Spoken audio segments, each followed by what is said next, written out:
পরের কথা শুনে নিজের ঘরে আগুন লাগানোর এ কাহিনীটি মহাভারতের আদি পর্বের। ভাইয়ে ভাইয়ের এই দ্বন্দ্ব সম্পর্কের নাকি সম্পদের? আমাদের চারপাশের খল মানুষের প্রতিবেশীদের কথা শুনে নিজের আপনজনদের সাথে সম্পর্ক খারাপ করে দা কুমড়ার সম্পর্ক হয়ে যায়। মায়ের পেটের ভাই কেউ কাউকে দেখতে পারে না সম্পদের লোভে। তো মহাভারতের দুই ভাই এর এরকম একটি সুন্দর গল্প। একজনের নাম বিভা বসু আর একজনের নাম সুপ্রতীক। একটা পারিবারিক সুন্দর সংসার ছিল তাদের। উত্তরাধিকারে তাদের প্রচুর সম্পদ ছিল, প্রচুর। তো তা দেখে প্রতিবেশীদের চোখ টাটাচ্ছিল। তাদের সম্পর্ক ভালো ছিল।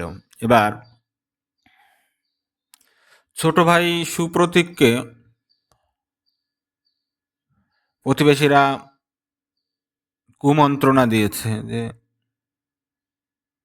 তুমি তো কিছু পাচ্ছ না, সব তো সেই ভোগ করতেছে মাতুব্বর, সেও সেই বড় ভাই করছে, তুমি তো কোনো কিছু করতে পারতেছ না। হ্যাঁ, তোমার তো আসলে সন্তান হিসেবে কোনো দামই নাই।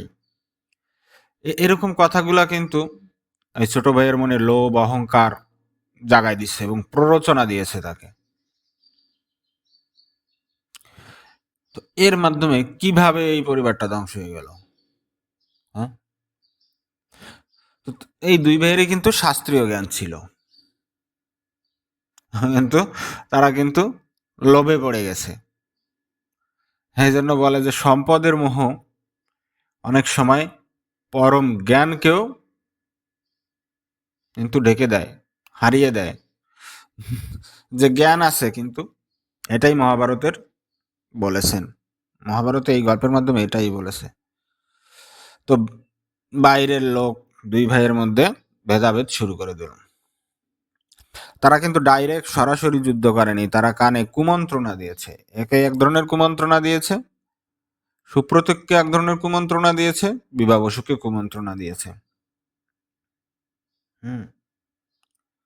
তো বিভা বসু এবং সুপ্রতীক আলাদা হয়ে গিয়েছে, সম্পদের উত্তরাধিকার সম্পত্তি ভাগাভাগি হয়ে গিয়েছে। কিন্তু তারা কেউই সন্তুষ্ট না। সবাই মনে করে তারা দুইজনের ঠকেছে, দুইজন মনে করতেছে তারা দুইজনই ঠকেছে। এবার সুপ্রতীক প্রতিদিন সকালবেলা এসে বিভা বসুর কাছে সম্পদের ভাগ চায়, বলে যে তুমি আমাকে ঠকাইছো, আমার সঠিক ভাগটা তুমি আমাকে দাও নাই। বিভা বসু একসময় বিরক্ত হয়ে গেছে, বিরক্ত হয়ে তাকে বলছে, তোমার যা ন্যায্য ভাগ আমি তোমাকে সেটা দিয়েছি, তুমি পরের কথা শুনে প্রতিদিন আমার সাথে এসে ঝগড়াঝাটি করো। আমি তোরে অভিশাপ দিলাম, বেটা তুই হাতি হয়ে জঙ্গলে যেয়ে বাস করবি। হ্যাঁ, বাইরে অভিশাপ দিচ্ছে যে তুই হাতি হয়ে জঙ্গলে যেয়ে বাস করবি। এবার ছোট ভাই সুপ্রতীক সে বলতেছে, কি বেটা তুমি আমাকে আমার সম্পত্তির ভাগ না দিয়ে তুমি আমাকে অভিশাপ দিচ্ছ? হ্যাঁ, তুমি নিজে সবকিছু ভোগ করছো আর আমি প্রত্যাখ্যাত হয়েছি, পাচ্ছি না কোনো কিছু, আমিও তোমাকে অভিশাপ দিলাম, তুমি কুমির হয়ে জলে বাস করবা। এখন দুইজন দুইজনকে অভিশাপ দিছে, ঋষির ছেলে, অভিশাপ তো বিফল হওয়ার কথা না। এখন এই যে যে হাতি হয়েছে, একজন কুমির হয়েছে, কুমিরের শরীর হচ্ছে 10 যোজন, অর্থাৎ 2.5 মাইলে সম্ভবত এক, না ক্রোশ, আচ্ছা যাক ওইসব আমার ম্যাথামেটিক্সের ওইসব আমার যাওয়ার দরকার নেই। তো এই ইয়া 10 যোজন আর 20 যোজন হচ্ছে হাতির শরীর, 10 যোজন হচ্ছে কচ্ছপের শরীর, ওর হচ্ছে 20 যোজন। এই হাতি এবং কচ্ছপ কেন হলো, এর একটা রূপক অর্থ আছে না। হাতি হচ্ছে স্থলের গভীর মানে গর্বের বিষয়, দম্ভের প্রতীক। হ্যাঁ, হাতি স্থলভাগের দম্ভের প্রতীক। আর কচ্ছপ হলো জলের স্থবিরতার প্রতীক। বুঝতে পারছো ব্যাপারটা? দুইজন দুই জায়গার গর্বের প্রতীক, স্থবিরতার প্রতীক, বৃহত্তের প্রতীক। বৃহত্তের প্রতীক, দুইটা ডাইমেনশনের, দুইটা স্থানের বৃহত্তর প্রতীক হচ্ছে এই দুইজন। কত সুন্দর করে বলছে, দেখছো? তো এই এই হাতি এবং এ হচ্ছে গর্বের প্রতীক, পশুর প্রতীক, পশুর শ্রেষ্ঠত্বের প্রতীক বোঝাইছে এই তাদের আকার এবং সাইজ দিয়ে। হ্যাঁ, এই ক্রোধ মানুষকে পশুর পর্যায়ে নামায় নিয়ে আসছে। তারা ছিল মানুষ, তারা হয়ে গেছে পশু।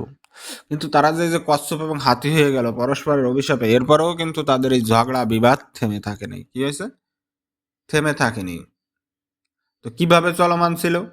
ওই হাতি প্রতিদিন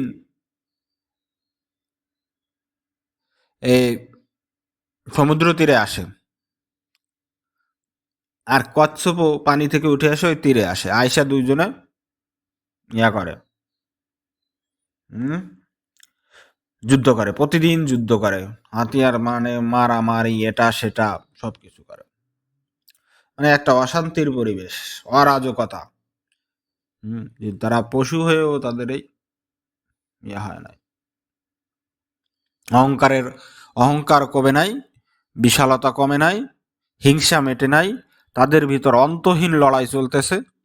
এই যে তাদের নেতিবাচক মানসিকতা, লোভ, ভিতরের মাৎসর্য, এটা তাদের আমৃত্যু নরক যন্ত্রণার মতো দাঁড়িয়ে বেড়াচ্ছে। হুম।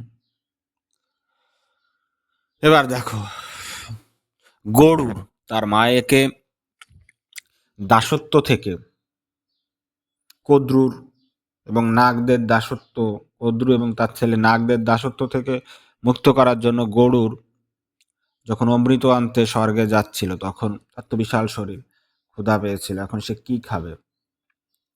তখন তার পিতা, গরুরের পিতা কশ্যপ মুনি বলছিল যে এদের খেয়ে ফেলো, এরা পৃথিবীতে খুব অশান্তি করছে, এরা খুব ঝগড়া বিবাদ করছে, এদের পরস্পরের প্রতি মিল নাই, এদের যদি তুমি খেয়ে ফেলো কেউ তোমাকে বাধা দেবে না, কোনো কিছু বলবে না। এবারে দেখছো কাহিনীটা কি? তারা যদি এক থাকতো তাদের কিন্তু কেউ ধ্বংস করতে পারতো না, খেতে পারতো না, তারা পশুরূপে জন্মগ্রহণ করতো না, জন্মগ্রহণ করতো না পশুরূপে, তারা স্বাভাবিকভাবে সুন্দর জীবনযাপন করতো। কিন্তু এই যে তুচ্ছ বিবাদ, যে সম্পদের জন্য তারা বিবাদ করছে, এটা কিন্তু কেউ শেষ পর্যন্ত ভোগ করতে পারবে না। সো কশ্যপ মুনি তার ছেলে গরুর কে বললো এই দুজনকে খেয়ে ফেলো। গরুর তাই দুজনকে নখে তুলে নিয়ে গন্ধর্ব পাহাড়ে গিয়ে খেয়ে ফেলে। যে সম্পদের জন্য, যে তুচ্ছ সম্পদের জন্য ভাইয়ে ভাইয়ে ঝগড়া করলো, সারা জীবন গালিগালাজ করলো, এটা করলো, সেখানে তারা বড় কোনো শক্তি অর্থাৎ সময় বা বলুরূপী নিয়তির গ্রাসে তারা কিন্তু হারিয়ে গেল, তাদের অস্তিত্ব বিলীন হয়ে গেল অন্যের উদার ভর্তিতে, তারা ধ্বংস হয়ে গেল, শেষ হয়ে গেল। তাই পরের কথায় ঘরের মানুষকে কষ্ট দেওয়া, পরের কথায় আপন ভাই বা আপনজনের সাথে বিবাদে জড়ানো মানে নিজের ধ্বংসটাকে টেনে আনা। আপনজনের সাথে কারো এমন না ঘটুক। ভালো থাকো, শুভ সকাল।